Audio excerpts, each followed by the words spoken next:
All right, so we are back at Cracks in Postmodernity. Today we have Jacob Williams, who is at Oxford pursuing a PhD researching postliberalism, and he is the head of domestic policy at Pickthall House, which is a think tank that researches multipolarity and managing religious and cultural diversity. Jacob, thanks for coming on. Thanks for having me, Stephen. It's a pleasant pleasure to be here. So I first found your work a couple of years ago when you published in First Things magazine about your attraction to Islam, you're becoming Muslim, and then you published a piece in First Things more recently about being Muslim in the West or in Western countries. And as I was saying to you a couple of minutes ago, it was interesting to come across an article like that because honestly, in First Things, you don't see that many pieces by Muslims. Yeah. And then, you sent me some of your other work, which answered a lot of questions or touched on a lot of questions that I've had about the role Islam plays in the West, in geopolitics today. And, as some of our followers, people who read our Substack have seen, we've been doing a series engaging with Islam and post-liberalism. So, I've been really looking forward to discussing your work with you because I think it's stuff that people need to be thinking about. And so, I mean, for people who aren't familiar with you, tell us a little bit just about your personal background, how you got into things that you're writing about, things you're researching, etc. Yeah. Well, my personal story, as you've mentioned already, I'm a convert to Islam. I wasn't from a particularly religious background. I had a sort of vague cultural attachment to Christianity, went to a church school, and I really became interested in religion probably around the time of the sort of beginnings of what we might call the woke movement. So this would have been when these kind of social justice movements exploded on campus around 2014, 2015. And I think I had a sort of Roger Scruton moment in that he describes being in Paris in May 1968 and deciding whatever these student radicals burning police cars were in favor of, he was against it. And so the natural thing to be, or he was in favor of the opposite. So the natural thing to present as the opposite to the woke social justice movement was traditional religiosity. And I, for a while, tried Christianity, and I really, in a way, wanted Christianity to be true because it would make life as a traditionalist or conservative or whatever you want to call it in the West relatively simple. Um, but I had big reservations about certain parts of Christian theology. The idea of the incarnation, of God becoming a man, the idea of original sin, of a kind of guilt that is not the result of actions of the individual, and of all the other doctrines that follow from that and emerge from that. And I found in Islam really a what I felt to be a very almost common sense account of both theology and soteriology. So the idea that there is one God. God has sent messengers to many peoples, and among them were Abraham and Jesus and the other prophets of the Bible, and also the Prophet Muhammad, and that attaining salvation is really a matter of individually striving to be righteous. So it's not necessarily, for me, what I found, I think, particularly inspiring is the notion of the element of mercy that I think is very, very prominent in Islam. The idea that people are not worthy of eternal punishment for sins that they commit, unless it is the sin of rejecting God. And we don't know what's in someone's heart. We can't judge a person for doing that. But that rather we will face getting into sort of, I guess, very, very big things here. But the idea that what we will face after this life is a judgment that is at most proportional to our wrongdoings, to our evil deeds, and at best is tempered greatly by mercy. The idea in the Quran that God's justice is outstripped by His mercy, and that therefore we can be gratuitously forgiven for wrongdoing, but that at worst, what we're going to face is a just judgment, a proportional punishment for what we have done wrong, which is also a purification. And so I found in that something that resonated with me very deeply, and seemed to fit with what I would argue is a natural kind of human inclination that this kind of convergence on monotheism, on divine justice, and on divine mercy, I felt to be really a kind of religion of humanity that I felt Islam represented. Yeah, and I want to ask you to go a little bit deeper into, you said this in your First Things article as well, that you wanted Christianity to be Yeah. true. What do you mean? Like, why? Why did you want it to be true? Well, it would have made life easier. Yeah, sure. If you're a Christian in the West and you have a conservative inclination on an emotional level, then being a Christian conservative is a natural thing to be. And it would have been a way of accessing a very much a more unqualified, perhaps, affirmation of what was my cultural heritage. And obviously, with Islam, there are naturally areas of complexity, nuance, and tension. I don't think that they're diametrically opposed, but of course there are tensions, and that makes life more complicated. So it would have been nice if I'd been convinced by Christian theology. But I mean, from what I gathered in the article, it seemed like most of your objections to Christianity had to do with the kind of lukewarm, as you say, the impotence of the way that Christians lived, that like Christians were too compromising. Mm, But I would imagine there are also like doctrinal, theological yeah, objections that you had. of Like course. Yeah, specifically, what would you say? sure. I think that article was written at a particular time, and I think I've somewhat tempered in my resistance to secular modernity or moderated in my views of it since then. But yes, the indoctrinally, I mean, really, I think it comes down, first of all, in the area of theology, to the idea of the incarnation, Yeah. and therefore also the idea of the Trinity. And in the area of, in terms of the idea of our eternal fate, it comes down to the idea of original sin. And the idea that therefore we have to be in this particular state of communion. Um, Otherwise, we are worthy of, and there's different ways this gets played out in different versions of Christianity, but worthy of some kind of punishment or permanent alienation from God because of that state of original sin. So it was really those two core things that I found I could not believe in. Yeah, I mean, so as I mean, people again, people who have read like the little series we've been doing on Substack about Islam, like one of my biggest issues is that of the incarnation. Like, okay, and I mean, I the sad thing is that a lot of Christians like the incarnation is not always at the center of the way they live their faith. Whereas to me, like this is what distinguishes Christianity from other religions, why it's such a scandal to other religions as well. Um, and this is where, like, when you talk about Islam and mercy, this is where I take issue because Mm. in my eyes and in my experience, I can say on a spiritual level, like the incarnation is this manifestation of God's mercy that he like condescends, comes down to our Yeah. level. And then ultimately with the crucifixion, that um, not only is he offering himself, offering mercy towards those who ask for it, Mhm. he's the fact that he's dying even for the people who reject him, for his enemies, is like saying, it's an expression of like the infinite power of his mercy that like that God can even go extend his mercy towards the person who doesn't even want it. Whereas, and you can correct me if I'm wrong, like when I read the Mhm. Quran, what I perceive, like I see God's mercy is extended to those who ask for it. Those who don't, it seems like it's another story. Mm. What would you say to So that I comment? think my response to that would be, of course, I recognize this kind of metaphysical sense in which the Christian message is a message of mercy. I wouldn't deny that in any way. Yeah.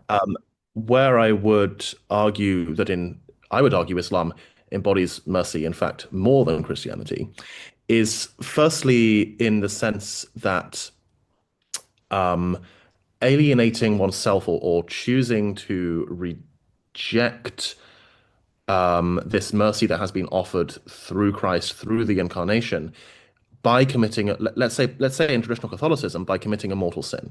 So by committing mortal sin, according to traditional Catholicism, we thereby choose to alienate ourselves permanently from the divine grace. Again, correct me if I'm wrong theologically, and therefore we do warrant some kind of eternal punishment or separation from God. Yeah. Whereas in Islam, by committing a major sin, a person does not do any such thing. A person, first of all, repentance is easier. A person can repent at any time, but this much is analogous to Protestantism. You don't need an intermediary for your Yeah. repentance. But secondly, God can choose to forgive unrepentant sins. We don't know if he will, but it's affirmed in the Quran that God can do so. And we have an expectation of mercy that will outstrip God's justice. So there will be some unrepentant sins that will be forgiven. Um, and even if we are punished, I think the other difference is this: there isn't this sense of a kind of absolute state of alienation. So a Muslim who does wrong and does not repent has not absolutely alienated him or herself from God. Rather, they've committed something that will be taken into account, will be balanced against their good deeds. Yeah. But that's if they don't repent. And so, in that sense, I'd argue there's a greater Mm, economy of mercy in Islam. interesting. Okay. And I mean, I'll also say this, just kind of affirming what you said in the first things piece, that I think because I perceive Christianity to have this more expansive view of mercy, it does open the door to a certain laxity. And yeah, especially within Catholicism because of the tradition of confession, which I guess is also present in the Anglican and Orthodox churches, that there's this sense like, okay, I can sin now, I can get it out of my system, and then at some point I can go and confess. So, and then I, you I have don't I like, don't think Islam is immune from that tendency. sure, sure. I mean, I know Muslims who are like that, but I do kind of think again from this metaphysical theological perspective, like it's easier to fall into that laxity. And I think also like within Catholic cultures, Catholic countries, like you see, I don't know, like I think of one of my students in a theology class that I taught at the Catholic University. Like one of my students who is a very devout Muslim was saying to me, like, why is it that I know so many Catholics who like are super lax about their faith? What I like about Islam is that there is this stringency, there's this sense that it's like there's a clear distinction between that which is forbidden and that which is permitted, whereas it can easily become very vague in Hmm. Christianity, which I think is in a certain way, I think that's good. Like I like that there's a more room for like gray areas, but it does lead to like, I don't know, godless secularism. Yeah, I mean, Charles Taylor says it, the incarnation opened the door to excarnation. I mean, there would be no secularism without the belief in the incarnation. Um, so I don't know. I mean, in a certain sense, like I respect Islam for like maintaining certain, what I perceive to be clear boundaries. I don't know I if you, think it's interesting this point about Catholics perhaps becoming lax in personal behavior. I think this is maybe it's more true of Catholics than Muslims, although if you adjust it for sort of levels of orthodox belief, perhaps it might not be as clear that this is a big distinction. But I think what's really interesting is I would argue it's easier for Muslims who fall into this mindset of sinning and then wanting to make up for it later and repent later to remain in the fold of religious orthodoxy. Because I think there's, in a sense, less tension experienced because the punishment is not believed to be infinite. You're not alienating yourself from God. It's just a bad deed that's going to go on the scales. So there's less sense okay. of an absolute alienation. I mean, but then this also does bleed over into the question about like relationship between the state, the secular state, and religion, Yeah, because okay, obviously within Christianity there is a much more, I mean, yeah, there's a clear distinction, render unto Caesar what is Caesar's.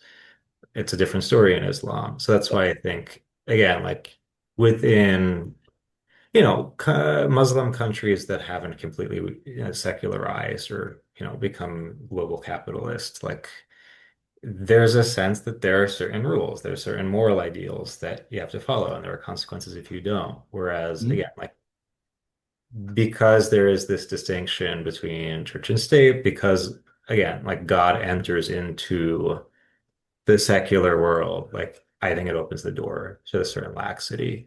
But that being said, like, and this is where I take issue with like the kind of contemporary leftist identitarian case for Islam, like, which, you've written about and I've written Yeah, about this too, that they've adopted it as this kind of a minority identity group and trivialized the fact that, okay, yeah, like there is a track record of violence done in the name of right. Islam. And as much as I get equally annoyed with conservatives who want to write everything Islam off as a quote unquote violent religion, one that preaches violence, it's like, okay, you have to look at the fact that this metaphysical convictions of Islam, like, yeah, there is a connection there. And I just we can't be reductive about it, but I don't think we can be naive about that relationship either. Sure, I think uh, absolutely we do need to pursue this nuanced approach. I would hesitate to say that the key thing is the notion of the separation of church and state. Of course, Christianity, as you say, very clearly establishes this distinction. This didn't prevent church and state being deeply intertwined for many, many centuries. It doesn't prevent Yeah. movements calling for their reintegration, like the Catholic integralists. What I think is quite important as well to understand is with this idea of the black and white moral rules in Islam, it doesn't follow that all of those moral rules ought to be enforced by state power. And there's a great deal, I think, of disagreement among Muslims as to the legitimate role of the state in seeking to make men moral or make them Mhm. pious. It's true that you don't have this easy route to a kind of political secularism, or because you don't have this same highly articulate distinction between the secular and the temporal. This doesn't prevent Muslims reaching conclusions that would limit the role of the state in enforcing morality. There are many Muslim scholars who've done so. But it's certainly true that the weight of the pre-modern tradition would pull in a direction of a kind of state imposition of morality. Yes, I mean that much is true.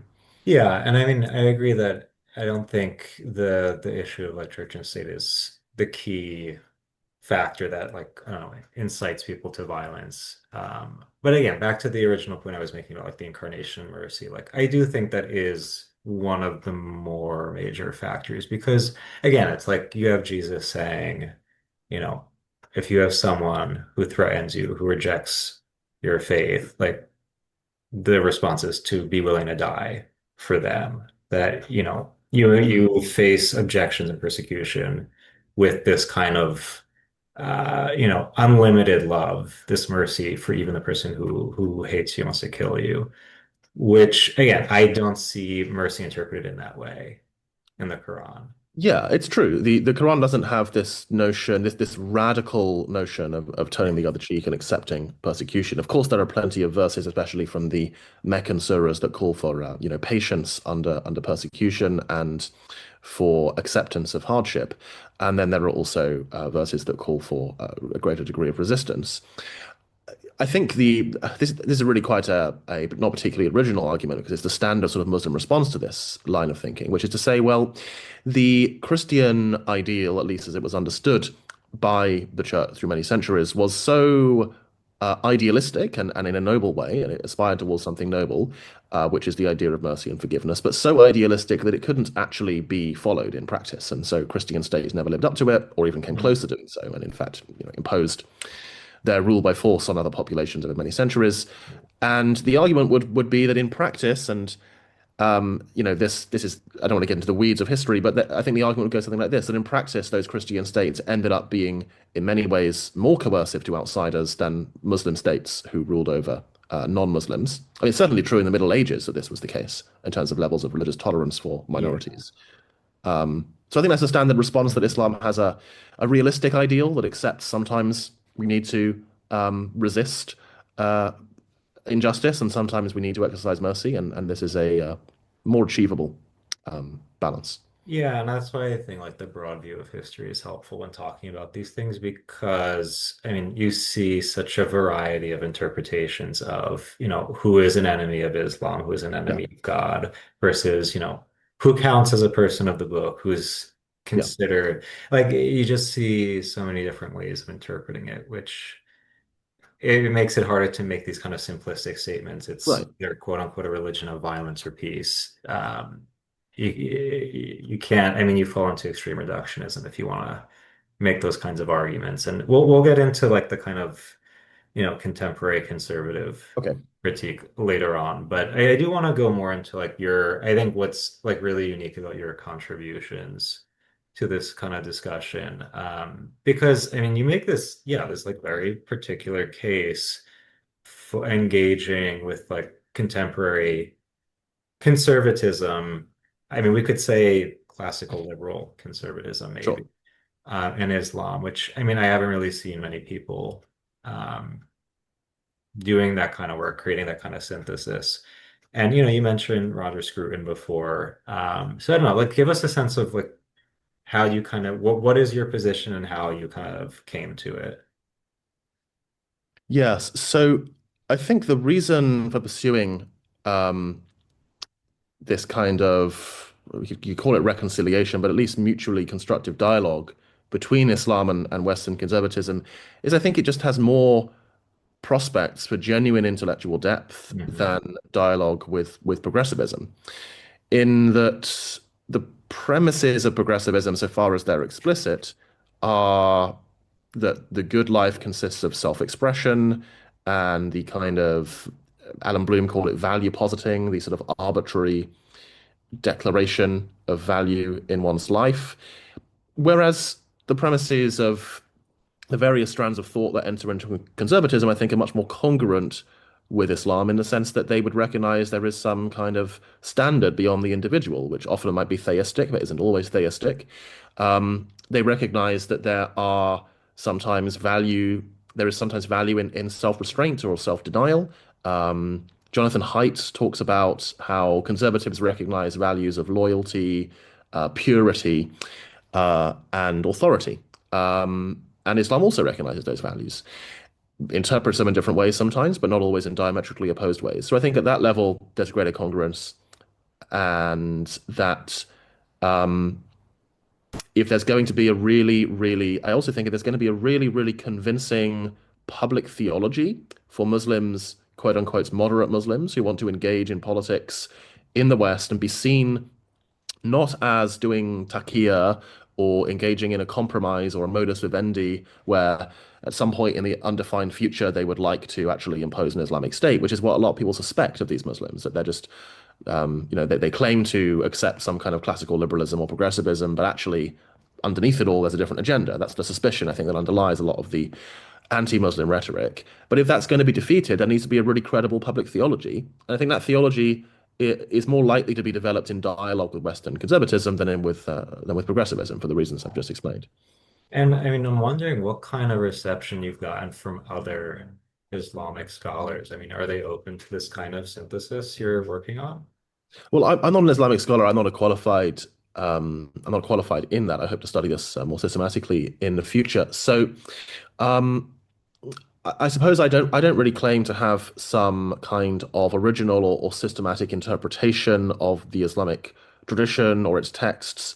Um, Rather, I think my contribution thus far is just pointing out ways in which those who are qualified scholars have made kind of moves that might be helpful to us. So, for instance, I've written about a group called the Islamic Neo-Traditionalists, who are a group of often convert scholars, often in the UK or US, people like Hamza Yusuf at Zaytuna College in California, or Timothy Winter, also known as Abdul Hakim Murad at Cambridge in Britain, who I think have done work that's very helpful in this direction. Hamza Yusuf, for instance, has engaged in lots of dialogues with Robert P. George at Princeton about religious freedom, and they've sort of worked towards a beginnings of an argument from Islamic premises for religious freedom that would be based on the need to avoid hypocrisy and blind conformity, Hmm. and therefore avoid religious coercion. So this kind of work I think is very promising, very interesting. I sort of see my role in writing this stuff and advocating for this stuff more as just drawing attention to this and coming up with something that's truly original myself. But I mean, you also go as far as saying that you believe Islam can serve to preserve Western civilization.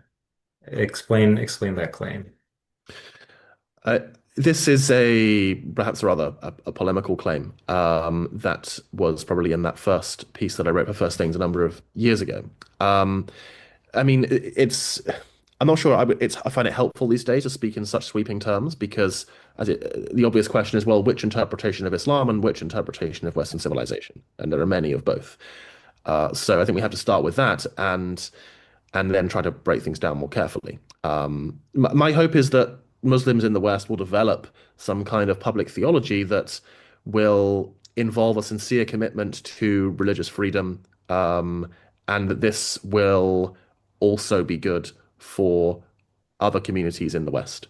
I think another angle on this perhaps might be the development of new cultural forms. So there's very interesting work done by people like Timothy Winter, who I mentioned earlier, on retrieving aspects of traditional English culture. I mean, he's even written sort of Muslim songbooks that might be developed and expressed in a new way through Muslim communities. So those are two ways in which Islam could contribute to Western civilization. Yeah, because I mean, I think especially what you just said, that it depends on how we're Yeah, defining Western civilization. Because I mean, I guess the general view is that Islam is not a Western sure. religion, but metaphysically, theologically speaking, it's a universalist religion. So, I mean, in that sense, like, yes, it could, it can affirm what is true within Western civilization or vice versa, I guess. But I mean, I also do want to ask you though on a personal level, like what your experience has been being a Westerner, being someone in England who converted. I don't know. I mean, if you, Hmm. yeah, like if you experience stigma or like reactions from people, whether non-Muslim, British people, or Muslims from predominantly Muslim countries. I would say I've been fortunate to have had very few negative reactions of any kind from either end of the spectrum. I think non-Muslims are more likely just to be curious than anything else, and it's among the Muslim community, there's generally a very positive attitude towards converts. There's a certain sense among some Muslims that converts are really wonderful people and might even be better than born Muslims because they have sort of come to it more consciously. I don't necessarily believe that myself, but there's a very, very much a sort of tendency among parts of the Muslim community to admire people who've chosen to become Muslim.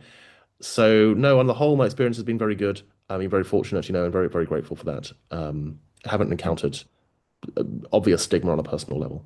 Yeah, because I mean, it's a thing within a lot of Christians, and I mean, not a lot. I would say within Catholicism and Orthodoxy that, there's this kind of stigma against, or not a stigma per se, but, there are jokes about the convert's zeal and that you have to take converts with Right. a grain of salt. And I mean, I Mm. I grew up between the Catholic and Greek Orthodox churches, so it's kind of I was in a tricky position, but like the fact that you have a lot of non-ethnically Orthodox people converting to Orthodoxy now, like I do feel a certain kind of way about it because, especially because Orthodoxy is very much tied to to ethnicity. That's why you have Greek, Russian, Bulgarian, etc. Orthodox churches.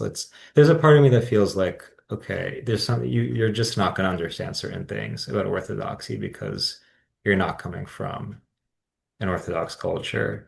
Um, but you're saying you don't encounter that, like you don't find Muslims who have that kind of attitude, like you just don't get it because you didn't grow up. Very, very rarely. I think um, it might be different if we were talking about communities of people who are, I'm not going to say nominally Muslim because that's perhaps too far of a stretch, but let's say whose interaction with Islam is primarily through the medium of culture, Mm, not through the medium, let's say, of Islamic scholarship.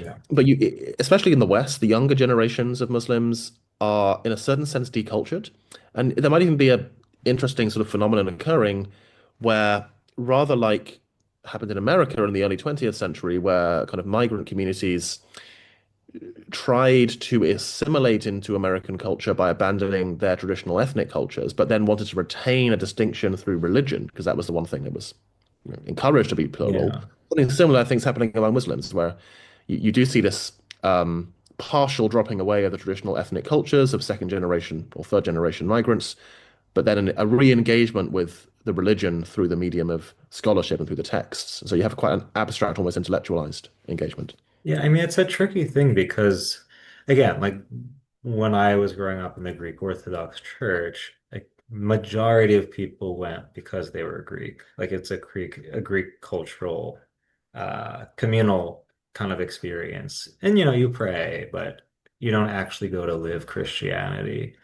And in a sense, I mean, that is kind of why like I veered away from Orthodoxy and, Mm. was a little more attracted to the Catholic side of my family. But I also don't like Like I think there's a virtue in religion being absorbed into culture, not to the Yeah. point that you lose the sense of faith and doctrine, but like when religion, like I see this in a lot of Protestant denominations, especially evangelical ones, that like when faith is totally disconnected from everyday life, from culture, like, yeah, like it's at risk of turning into this kind of zeal that's just like so out of touch with reality. So, like, when I meet Muslims who, like, I know Muslims who are like, my family's Muslim and, we fast for Ramadan because that's just what we do as good Mm. Egyptians or good whatever. But you see, it's not like, again, I can't judge anyone's heart, but you don't see they're not super into it. And yet I like it's consoling to see like, okay, at least you're observing some of the religious traditions, even if you're not completely into it. Like I don't know. I Yeah. think it's a complicated issue. But anyway, it's just I think it's interesting when like people who come from a culture that's not predominantly whatever religion enter in and anyway. This is Uh, one of the reasons I'm interested in the project I mentioned earlier of sort of reviving traditional Western cultures, insofar as, of course, I think I agree with you. It's a good thing that religion can become encultured in this sense. The cultures, of course, that in which Islam has become established in this way are, not my own cultural heritage. That's just a fact of being a convert. So I think really if Islam is to really be indigenized in a deep way in the Western countries in which it's now found, it is going to have to become part of particular versions or interpretations of those traditional cultures and their yeah. their arts and their traditions and their folklore even. Would you say that there are particular things that have been difficult for you to, I guess, to like to engage or to experience of within Islam because you're coming from a Western country? Well, there are cultural things. Still sort of moved by the Anglican hymnal. I like Gothic Mm. architecture. This is not the aesthetic of the Muslim communities in Britain, but Mhm. maybe it could be in the future. So there's that kind of sense. Yeah.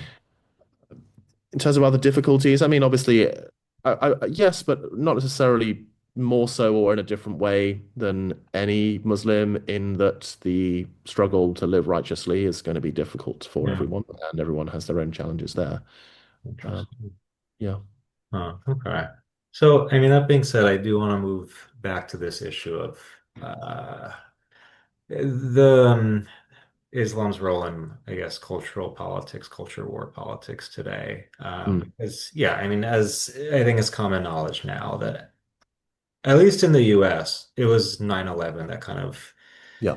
uh, I don't know, before 9/11, at least where I was in New Jersey, like no one really knew anything about Islam. Like, yes, there were small enclaves of mostly Arab Muslims in the state, but like no one really knew what it was. They just knew it was another religion.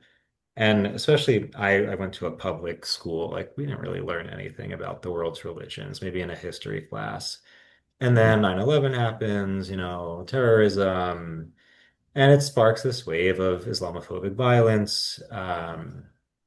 But then the left kind of adopts Muslims as their, yeah. one of their protected minority identity groups. Islamophobia, it's very bad. We can't tolerate it. Muslims are normal people like you and me. They're not all terrorists. Um, but and like what I'll say is this, like obviously that's true. All Muslims are Yeah. terrorists, but also like the result of that was that I started seeing Muslims coming out of the woodworks, being more public about their faith, talking about fasting for Ramadan, women, who are veiling being, like being less ashamed to go out Right. with the veil. And I remember when, by the time I got to college, like the Muslim Student Association was very active on campus, hosted social and like, informational events where like I got to learn about Islam for the first time. I got to meet people and talk to them about their faith. So I would say like, in my eyes, this was the positive thing about the left adopting Muslims as one of their, identity groups. Mm. But I think in more recent years, you see this kind of switch because, okay, the more the left goes in this extreme identitarian direction with gender and sexuality and all that, like obviously this is, an issue for devout Muslims. And now you see a lot of Muslims, at least in the US, starting to pivot over to the right. And I think the right is struggling because they've been banking on this, like, oh, Islam is against Western values, it's against Yeah. American freedom.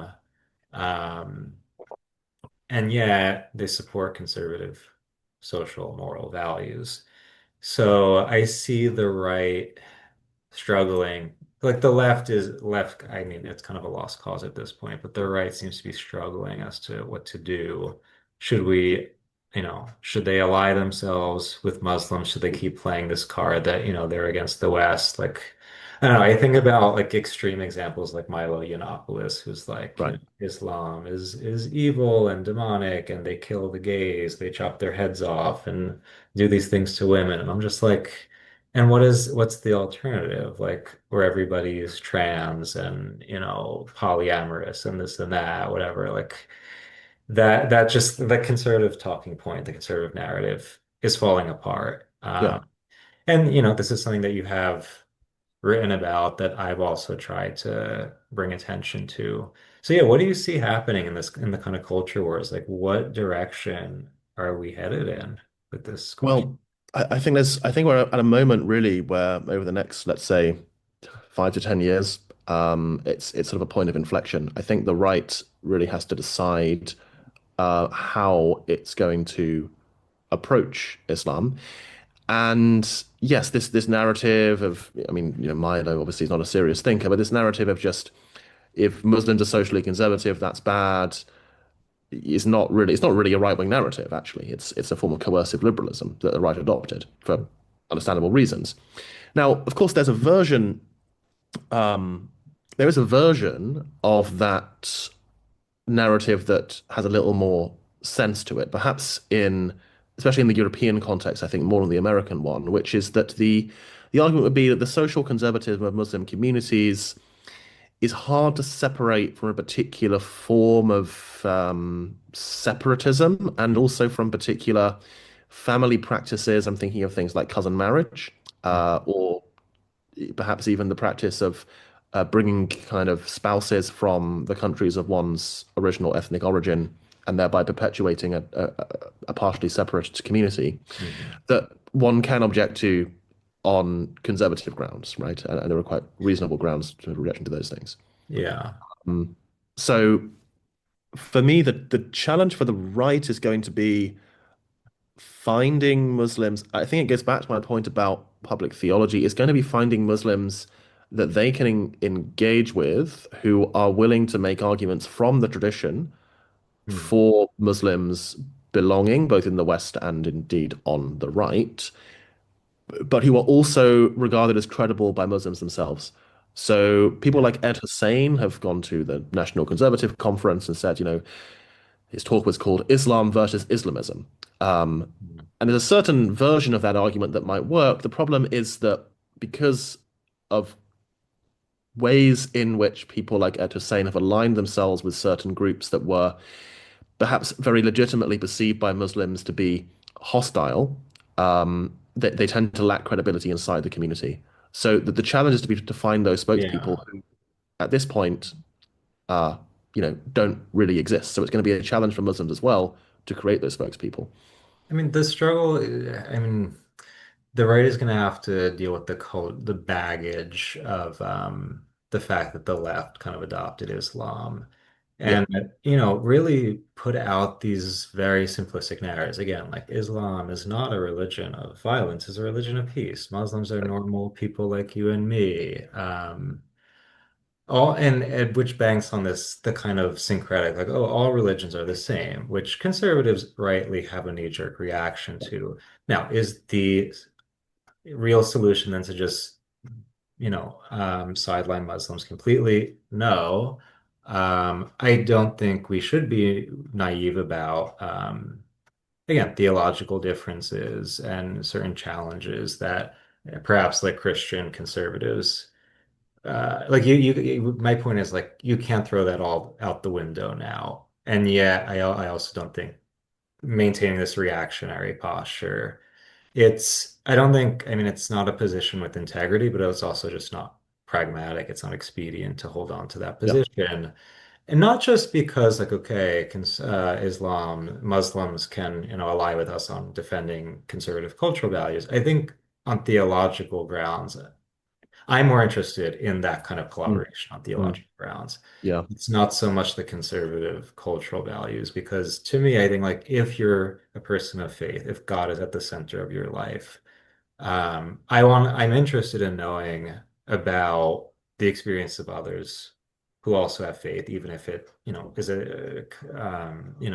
rooted in another religious tradition. And I think what's needed more than defending conservative values is to orient society around the sense of the sacred, the divine. So I don't know, this is why I'm interested in the question. But yeah, I mean, so I don't know, like I slowly see the tides turning in the US because at least within Catholicism, conservative US Catholicism, like you still have these trad Catholics who are like, oh, Islam is, Muhammad plagiarized the Quran from the Bible and they're the terrorists and this and that. But then you have the trads who are like, oh, but like Muslims are more based than us. Right. Like, look how based they are. But I'm wondering, like in the UK, like for example, I see the stuff about the groomer gangs, and the Yep. conservatives make a huge fuss about see Muslims are uncivilized, and they're. Do you see it starting to turn though within certain British conservative circles? Well, yes. So I think the British right is really at a very important point in its history where it's going to have to make a sort of firm decision one way or the other. And the British right now isn't really the Conservative Party because they lost all credibility over the Hmm. last 5 years after delivering Brexit, promising reduced migration, and then bringing about the largest wave of migration in Britain's history. So the right now is the Reform Party. And Nigel Farage has said publicly, he made some very deliberate public moves to qualify their anti-Muslim rhetoric and to say, we can't just alienate all Muslims and not all Muslims are bad, basically. Now, some people then on the right interpreted him as saying that they should make compromises with Islamism, which of course I don't think was what he meant. But you now have this problem on the right where the Reform Party, in fact, the chairman of or the previous chairman, who's now still involved in the party very heavily, Zia Yusuf, is a Muslim, is a practicing Muslim, Hmm. and he doesn't see any contradiction between his religious beliefs and right wing and indeed immigration restrictionist politics. The issue is that there's a lot of energy among, especially the online right, that is, genuinely just bigoted against Muslims to an extreme degree and doesn't think there's any role for Muslims on the right and would like to just deport as many people as possible. So the right's going to have to make a choice. Is it going to try and sort of pursue what the Europeans refer to as the idea of remigration? Now, I'm not talking about just deporting people that are in a country illegally. I'm talking about trying to induce people present legally or who even are citizens to leave, which, even if it can be done in an ethical way, i.e., a non coercive way, is extremely impractical, mainly because the standard of living in Europe is so much higher than Yeah. in Muslim majority countries. You're just not going to be able to persuade them to leave. So it can either go down that route, or it can go down the route of trying to actually integrate the communities that are there, accepting they're there, recognizing the problems. I think the right has the potential to avoid the error of the left, which is to pretend there are no problems in the Muslim communities. Muslims themselves admit there are. I've mentioned things like cousin marriage, for example, to admit there are problems and that there should be more integration, but also at the same time to avoid the exclusionary versions of ethno-nationalism that are going to lead to a total political dead end and just exacerbate political conflict. So then, yeah, and there need to be Muslim spokespeople that help articulate this this vision and this intersection with the sensible part of the right.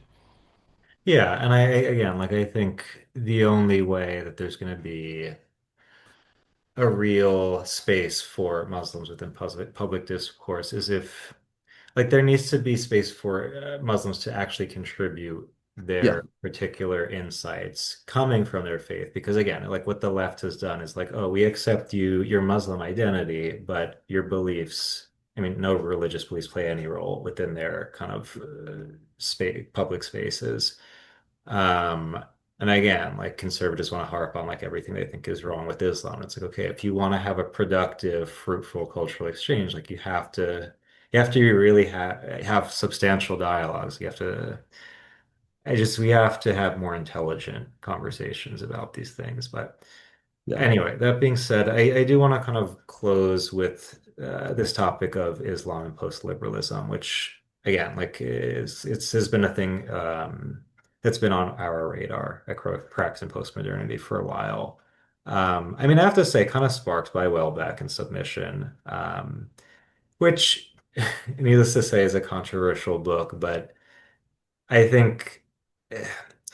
It was disappointing to me that people just got caught up in the kind of superficial controversy of it. Whereas I think there's an interesting case made for this integration of post-liberal socioeconomic political policy and Islam, Mm. which I don't know how feasible it would ever be, but like to me, it's an interesting question. And now that like, okay, in New York, we have Zohran Mamdani, who, I don't know how practicing he is, but this, like in one of my Substack posts, I wrote about how like Zizek talks about this kind of synthesis between a certain iteration of socialism and Islam. I don't know, but I mean, obviously this is something you've been researching, so I'm curious to hear your thoughts on Yeah. the question. Yeah, it's very it's very interesting because I'm not sure there is what I would call a significant post-liberal movement or tendency among Muslims. Of course, there's an anti-liberal tendency, but as I see it, the distinctive feature of post-liberalism is that it doesn't just say liberalism is bad, but it says that liberalism is inherently oppressive to those who are religious or traditional or to social conservatives, and that this is the reason the liberal order won't work. Of Yeah. course, there's a broader sort of sense in which post-liberalism might just be that we're moving beyond liberalism. Mhm. But I'm not sure that any Muslim thinkers have developed a really, developed a any kind of public philosophy as to what would replace liberalism in the West. There's a specter of Muslim attitudes towards the decline of global liberalism. There are a couple of Muslim thinkers who've made sort of post-liberal style arguments and talked about the problems of liberal coercion and made that the focus of the kind of understanding anti-Muslim sentiment. But I think it's an area that hasn't really been explored. My personal hope is that as dogmatic liberalism retreats, there'll be the room to develop a more qualified, perhaps more conservative form of liberalism that might draw on traditions like natural law thinking, which currently has Yeah. not been developed by a huge number of contemporary Muslim thinkers. But there are some who do. For instance, in Oxford last term, we had a talk by Raymond Harvey, based at Cambridge, who's done a lot of work on early Muslim theologians and argued there is actually a mostly implicit but very clear concept of natural law in their theology, and that this might therefore be a way in which Muslims can then, take part in working towards some kind of interconfessional public philosophy that isn't just dogmatically liberal. Yeah. I mean, do you have a hot take on submission? Um, I mean, I think it wouldn't be terribly original. I think you said it yourself that inadvertently it actually made an Islamic takeover of Europe look relatively attractive. Yeah, that's why I was surprised by like, I mean, I don't think Welbeck hates Islam as much as he says he Hmm. does. I think it's just a posture, but I don't know. I mean, it's fascinating that, it's a Muslim leader who brings in Catholic social Yeah. teaching, Easterton, distributism, which most Catholics don't know anything about, sadly, but I don't know. It's I an mean, enjoyable. I guess what I would say, I think the fantasy of an Islamist takeover of a European country is, in a way, it's a distraction from the more realistic prospect of a just a large, not very integrated Muslim community that, in a certain sense, weakens the the sort of civic norms of political life. I mean, for instance, one of the problems among parts of the Muslim community in Britain is the issue of kind of clan-based voting networks, where these extended family structures can sort of deliver votes, and this has been quite widely documented in certain communities or subsections of the community.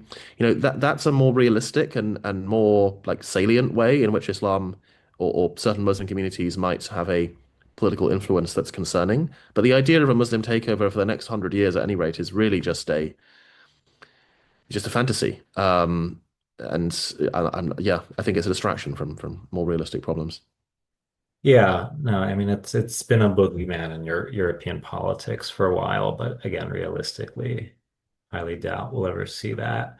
Um, okay, so I mean, one last thing I do want to ask though is that, yeah, like I think at least within certain Christian circles, the common misconception is that like Islam is closed off to reason, to like, serious philosophical engagement, which again, when you look at history, this is not the case. I do No. think there has been a dry spell in the last 100 or so years due to various factors. I mean, I think a lot of it has to do with socioeconomic factors, changes in global politics, etc. But I mean, and I said to a lot of my Muslim friends, like, you should become familiar with the history of Islamic philosophy and also the other, cultural, intellectual innovations that Muslims have contributed to the world, scientific, artistic, etc. But I'm wondering, where do you see new life being born? Whether it's within the realm of intellectual life, the arts, culture, etc. Like where are new things happening in the Muslim world today? Um, I've mentioned some of the places already. I think a lot of it's happening in the West, in the English-speaking Yeah. world. I've mentioned places like Zaytuna, like Cambridge. There's a lot of good work being done in these places. Um, this is, I think, there's a lot more that could and should be done, and that really it's very much many of the most interesting projects are very much in their infancy. Um, it's interesting, this critique is made that Islam is closed to intellectual engagement, and the standard rhetorical line is literalism. The problem is literalism. Literalism is a small minority of Muslims. It's the sort of quote unquote Salafi tendency. But a more widespread attitude is just an extreme caution about revisiting the conclusions of traditional scholars who were not literalists. The more widespread attitude is an implicit attitude that the conclusions reached by traditional scholars, who of course engaged in first order reasoning about the text and about philosophy, and use reason to interpret the text, that their conclusions can never be challenged. Right? That's actually the real intellectual challenge that Muslims are facing, Yeah. is how do you, in circumstances that those scholars in the past couldn't possibly have imagined, that are so unimaginably different to the pre-modern world, how do you actually engage constructively? And again, I'm going to quote one of the neo-traditionalists who says, well, if you really want to follow those traditional scholars, you shouldn't imitate their conclusions, but seek what they sought. And I think Mm. that's the intellectual project, Muslims need to be engaging with, and I think we're seeing seeds of that starting. And aside from, I mean, the intellectual life, I mean, where would you say you see the most life on a more spiritual, practical, not practical, but like on the level of living the faith? Yeah, where in your own experience, what do you see happening? Yeah, I think that's a that's a very hard question in a way. Yeah. I mean, because take a Muslim, it takes some, Muslim country where it's, a highly conservative society, people outwardly act in a pious way and avoid sinning in public. In societies like that, you may have a lot of hypocrisy and difference between private and public behavior. But on the other hand, there might be virtue in avoiding, in upholding a conservative public morality, and it can have many benefits for a community, even if not all the individuals doing so are righteous people in every way.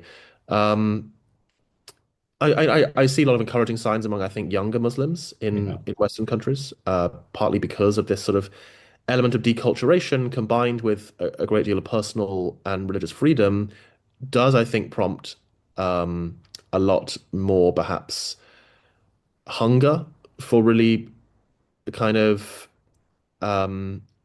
authentic individual engagement with the tradition than you might see in very traditional communities. Yeah. So I think there's a lot of hope there, but yeah, it's a very hard question. Mm. Is is Sufism growing in British Islamic circles? Sufism is one of those slippery terms because people talk Yeah. about Sufi and the Sufi version of Islam. It's just a practice. It's just the spiritual aspect of Mm. Islam. And of course, some Salafis are opposed to it, but the Sure. majority of Muslims are not. Is Yeah. Sufism growing? It's very hard for me to say. I think that, yeah, I think among younger, educated Muslims in Britain, that these practices are popular and are growing. Yeah. Yeah, because I mean, most of the people that I'm meeting who like really view or live Islam in a personal, spiritual way, and as opposed to just like following moral Hmm. rules, usually have some background with Sufi spirituality. So that's what makes me wonder. But anyway, all right. So can you plug some of your work? Where if people want to know more about what you're doing, where can they Yeah, find? yeah, absolutely. In fact, I think the easiest thing is just to go to my personal website. All of my articles and media appearances are there. I'll put the link for you. It's jacobwilliams.co. Yeah, so we'll put that in the description. But yeah, no, I strongly suggest people check out your work, especially the recent stuff in First Things, Yeah. but also the longer essay in Zaytuna. What is it called again? The Zaytuna's Journal. Oh, Renovatio. Renovate. Okay. So yeah, I mean, I think it's really interesting stuff that, especially for even for people who aren't Muslim, people are interested in these questions about the future of liberalism, the West, religion, will be really stimulating. So that being said, Jacob, thank you for coming on the Thank you podcast. very much. It's been a pleasure to be here. Awesome.